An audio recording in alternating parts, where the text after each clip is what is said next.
right. You guys online, live online.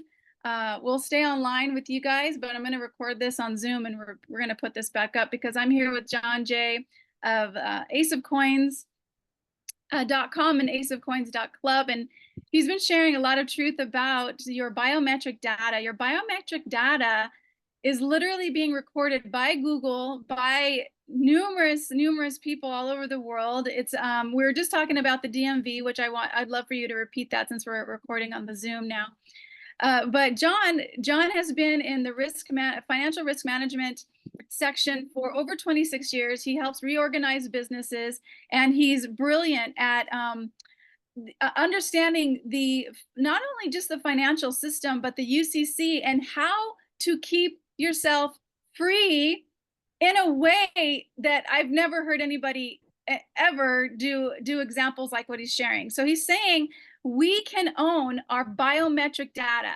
So I can own my image because one, it's mine in the first place. Just like Muhammad Ali owned his image and he got paid for it. So he's actually saying how we can actually file. John, can you explain it? You can explain it much more better than I can. Yeah, I'm not saying I'm an expert in the UCC. However, I understand it, and I'm using it in this particular situation. Lots of times I just establish certain property rights for my clients, and I help them manage financial risk. In this case, I'm not saying it's financial risk, but your identifying information comes with it property rights. There's property rights to it, and you have those property rights. They're exclusive to you, but you're not recognizing that. You're not doing it. You're not claiming those rights, so they're abandoned property. Okay, so you got Google and you've got the DMV and the IRS and all these agencies and third parties and private companies and AT&T and Apple. They're all collecting this data, and you know full well they're using it for profit. They're making money. It's valuable to them. Valuable, even though let's say it maybe is worth a tenth of a penny, to them it's worth millions, and maybe it could be worth hundreds of millions of dollars. Who knows what they're doing with it? The research I've done, I'm telling you right now, it's infinite what they're doing with your data. And don't believe for 1 second that they're not sharing it and using it to make money. If they're telling you otherwise, they are lying. So because because everything's property, about money, these people.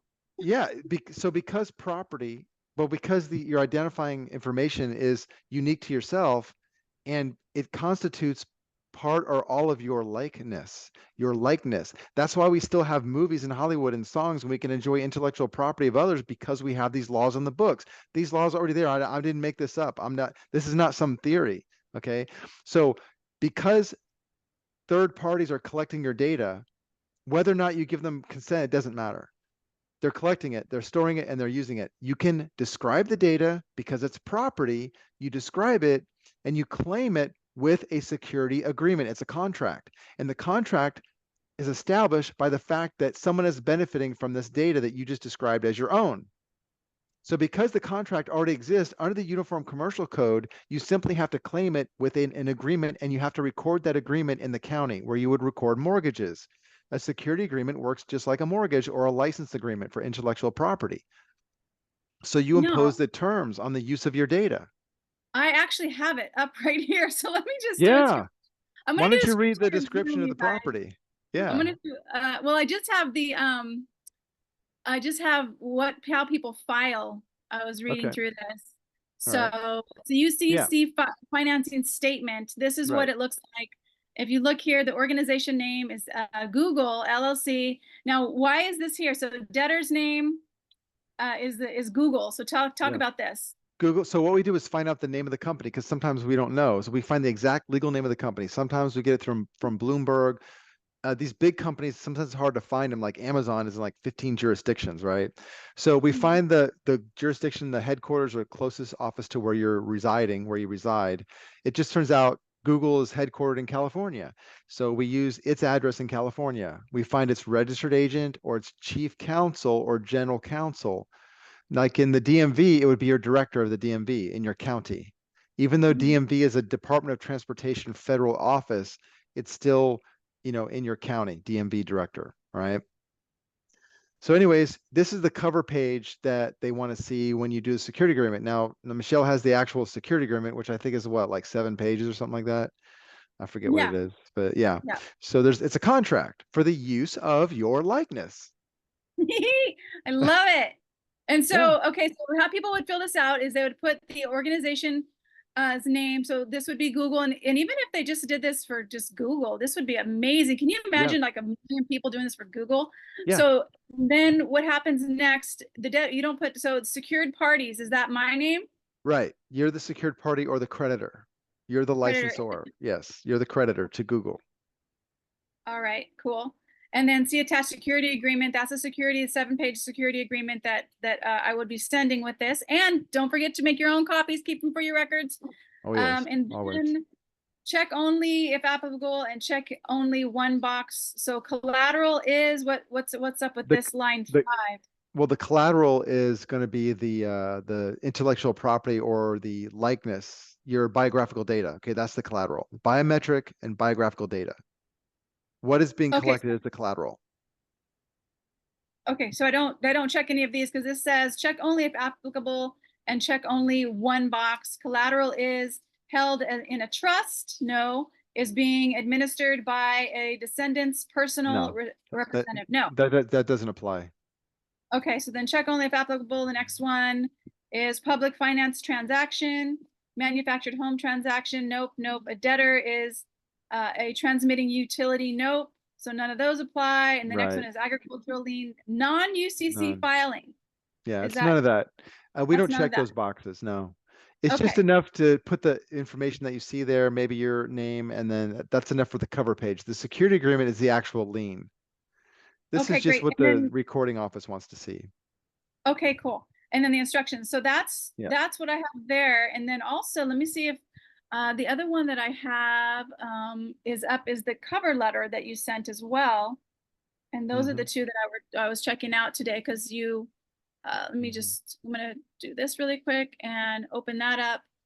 So I want to mention once you've got a bunch of Yeah, these recorded, what we can expect, because you're not going to do anything for $8 a year or a month or whatever. I just use 8 as an example. So the whole idea here is that you want to have as many people as possible claim their intellectual property, their biographical data, their biometric data, claim ownership of it by putting a lien on it and impose terms on the collection, use, and storage of it, irrespective of what your state law is. You have a better way to license out the use of your data. You have the better terms because they serve your interests. Yeah, the law might help you, but you can actually do things. You can actually impose a royalty payment on the collection of your data. So imagine if all these are a matter of public record for these corporations, and that at some point they have to account for them and they have to show up in their balance sheet. It affects the SEC filing, it affects their insurance, it affects their stockholders, it affects everything. Okay. Imagine now if we did this, and then we have tens of thousands of people that do this. Now we can assign these rights, just like you can assign intellectual property rights or licensing. You can assign it. Imagine if many, many thousands of people collectively assign these with a contract. We assign these lien rights to a single corporation. And now the single corporation is worth $13 million, let's just say. What kind of financing can we get with a balance sheet that's worth $13 million on its face? And what could we do with that money? Do you think we'd have some sort of leverage, some power maybe? that would be I mean, amazing. Would we really get that money though? I mean, this you is could great. get it. You could get it. Yeah. I mean, it's a lien. You could foreclose on your lien rights. Yeah. But who cares? I don't care about that. I'm talking about some power, some actual, like, some grease. Let's do Yeah, something, I right? agree with that 100%. 100%, especially with what's going down. You guys watching, everybody watching, they do so many things that these legislative bodies every single year they put in new laws, more rules. Like here on Hawaii, literally fascism is coming into the big island, and they're ignoring the will of the people, and we're standing up. We were doing our affidavits and we're showing how they're violating the Constitution and perjuring their oath. But what's so great about this is that this goes right in their face. Like, you have been violating our privacy for years. Now you're Now going to pay for it. and now you're gonna pay for it. Yeah. Exactly. And it's So I love peaceful. it It's already settled. I don't have to convince a judge. It's already a matter of law. I just record it. Done. because Yeah. you guys watching. He said earlier, I don't know if it's on this part of the recording or not, but this is done. All the celebrities, they do this. They have their They own do rights this. to their image, Yeah. and they get Yeah. paid for that. This is how the Star Wars happened because That's Princess right. Leia, she died before it was over. but they were able to use her image to finish the film. So we can do this as private citizens, as just a Yeah, regular, actually, I don't even, I said the word C, I said the C word. That was a bad word. A private living women and men right. in a body, in a living, breathing body. We can do this ourselves. So this is amazing. Our John, biometric data is almost a commodity, okay? It costs money for acquisition. We just make it cost way more. It might cost a penny or a tenth of a penny, but we can make it cost several dollars. We don't need to make it cost $1 million, just a little bit. Imagine now we decide how much it's going to cost for these companies to collect and keep our data. Do you think they're going to keep doing it if we raise the price? Maybe it's going to be worth more next year. Who knows? and the fact that more of us do this. See, that I'm all about Yeah, more people do the yeah, affidavits, more people step up and take time to do that. That's why I try to make the steps really easy, and you've made them really easy because you have a club that helps people with right, this. right. Dot club, right? What is it? Yeah. Dot club. AceOfCoins.club. We have tutorials on all these things. Club, you guys. So if you're interested in learning about your own biometric data, which is your image, your face being recorded all the freaking time, you can actually either get paid for it or just be a little thumb in their side, Right. to show them, hey, what you guys are doing is illegal. You can't do that. You're not going to own my image because God gave me my image, and it's not owned by you. It's owned by me. Hmm. So this is fantastic. We have somebody that asks if you're an attorney. No, I'm not a bar member. I do practice though, but I'm not a bar member. Uh, can you explain a little more on that one? Well, I practice law, but I'm not a member of any state bar association. Which is I, good because the state bar is associated with the Crown of London. well, So okay. We just had, in fact, my last call at 7 o'clock was completely on how to take down the bar because I'll just give you the punchline because I was explaining that the premise of the bar is that it's going to protect people against bad legal advice, right? You would think. yeah, Did you? that's supposed to. Okay. I mean, doctors have licenses, right? You hope they have a license as a measure of competence. I think it can be. Well, a bar membership is supposed to be a measure of competence, right? But why is it that lawyers are the only profession that don't have licensing? They're not licensed. There They is no just, license. yeah, No, that's they true. don't. They do not pay a license fee to the executive branch of government. They join a membership club that's organized by the Supreme Court. Wow, I didn't know that. Now, now here's the thing. The premise of that bar, the association, the labor union, okay, it's a labor union. The premise is they're going to protect people against bad legal advice. Haven't you ever heard before that everyone is supposed to know the law? Yes, and your ignorance of the law is not an excuse. Thank you. So if that's true, how can you protect me against my ignorance of the law when I'm liable? You can't. It's Yeah. impossible. No lawyer, no bar member can protect anyone against incompetent legal advice. So the premise of the bar existing is false. It contradicts itself. Well, the whole government is Well, kind let's of just be very specific everything. now. Mhm. So the criminal penalties are not for incompetent legal advice. They're for non-membership in the bar. Okay, wait. Say that again. They're policing non-membership. They're not policing incompetence in the law. You mean policing as in the people who go in and, like The, you said, the people like me that practice law without being a member of the bar. okay. They're policing those people like me. They don't want me to give you access to the law. What they want to do is limit your access to the law and make you liable to all the laws. But they want to limit your access to the law. Mhm. That's what the bar is for. Yeah, and they're So counting on anyways, you not understanding what's going on. yeah. So The we whole talked thing's a about game, that. you guys. The whole thing's Yeah. a game in court. I'm Oh actually yeah. taking a course It's a, that's how to it's win in really court. it's a battle. So you just realize that you're fighting every day for your property rights. So I tell you, if you want privacy, you have to take it. You have to take it. You have to do things like, for example, lie about your legal name. I do it all the time. I use fictitious names for many things. Now, the trouble is you kind of have to keep track of it. So my friends and I have a game, you know. We go out to dinner, we have to make up a fictitious name at the moment they ask you the name of your party. You can't make it up beforehand. And if you stutter, you lose. You know. It cannot be your real name either, you know. So like when I go to the post office, if I have a PO box, I always use a trade name and I put it in the registration form for the post office. I use a fictitious name, you know, like Mary Smith. I might use a woman's name And this is for what? for privacy. I have my clients do this. Like if I'm working with a single woman, some of my clients are like women who are being stalked. Mhm. I have a few of those. So what I'll do is I'll fix all the things I normally do, paperwork. But then one of the things to handle mail is I have them open a mailbox and I use the trade name Mr. or Mrs. Smith or Daryl for a woman that I'm working Mhm. with. So that way it's not a female's name and it's not her name. And so she's lying.